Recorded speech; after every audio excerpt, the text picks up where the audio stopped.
નમસ્કાર મિત્રો, હું છું ડોક્ટર તરુણ ડેન્કર અને આપણે વાત કરી રહ્યા છીએ ગુજરાતી સિનેમાની.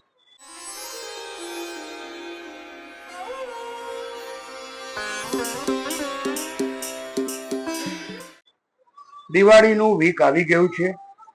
આગામી 1-2 દિવસ પછી વેકેશન શરૂ થઈ જશે, એટલે સ્વાભાવિક છે કે ઘણી બધી ફિલ્મો રિલીઝ થાય.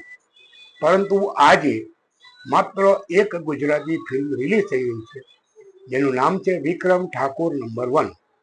ગત સપ્તાહમાં આપણે આ ફિલ્મના ટ્રેલર અને બીજી ઘણી બધી વાતો કરી હતી, એટલે એ વાતો આજે રિપીટ નથી કરતો. પરંતુ વિક્રમ નંબર 1 વિક્રમ ઠાકોરની ટિપિકલ ગુજરાતી ફિલ્મ છે, જેમાં લવ, રોમાન્સ, મારધાડ, એક્શન અને સામાજિક તાણાવાણા ખૂબ ભરપૂર છે. આ ફિલ્મના મુખ્ય કલાકારોની વાત કરીએ તો વિક્રમ ઠાકોર ડબલ રોલમાં હોવાની માહિતી મળી છે, એટલે ડબલ ધમાકા, ડબલ એન્ટરટેનમેન્ટ. આ સાથે શ્વેતા સેન અને અંજલિ બારોટ પણ આ ફિલ્મમાં મુખ્ય ભૂમિકા ભજવી રહ્યા છે. ફિલ્મના દિગ્દર્શક છે જીતુ પંડ્યા. પ્રાપ્ત માહિતી અનુસાર આ ફિલ્મ ખૂબ મોટા પ્રમાણમાં થિયેટરોમાં આજે રિલીઝ થઈ રહી છે. મેરે પાસ માલ સિનેમા.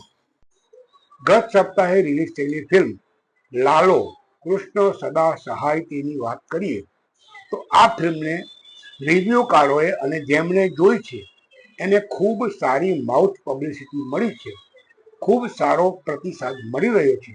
પરંતુ આ ફિલ્મનું બોક્સ ઓફિસ કલેક્શન માત્ર 30 લાખના આંકડે જ પહોંચ્યું છે. શક્ય છે કે આ દિવાળીનું વીક છે, વેકેશન શરૂ થઈ ગયું છે, એટલે આ સપ્તાહમાં આ ફિલ્મને ખૂબ સારું બોક્સ ઓફિસ કલેક્શન મળે.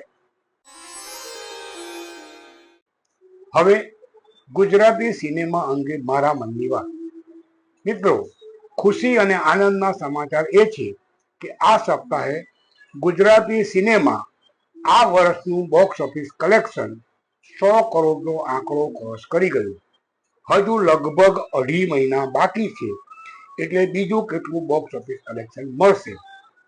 આ સાથે સાથે એક ચર્ચા એ પણ કરવાની કે આ 100 કરોડના કલેક્શનમાં 51 થી 55 જેટલી ફિલ્મોનો ફાળો છે. આ પૈકીની લગભગ 9 જેટલી ફિલ્મો એવી છે કે જે 4 કરોડથી લઈને 17-18 કરોડના આંકડે પહોંચી છે. મુખ્ય ફિલ્મોની વાત કરીએ તો બચુની બેનપણી 12 કરોડ, વશ 14 કરોડ, જય માતાજી let's rock 7.5 crore, Mithda Maheman 4 crore, all the best Pandya 10 crore, Faatine 5 crore, Umbarro 15 crore.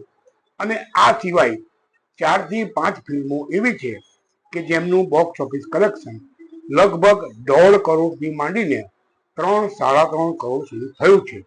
ટૂંકમાં કુલ 55 ફિલ્મોનું બોક્સ ઓફિસ કલેક્શન 100 કરોડ છે.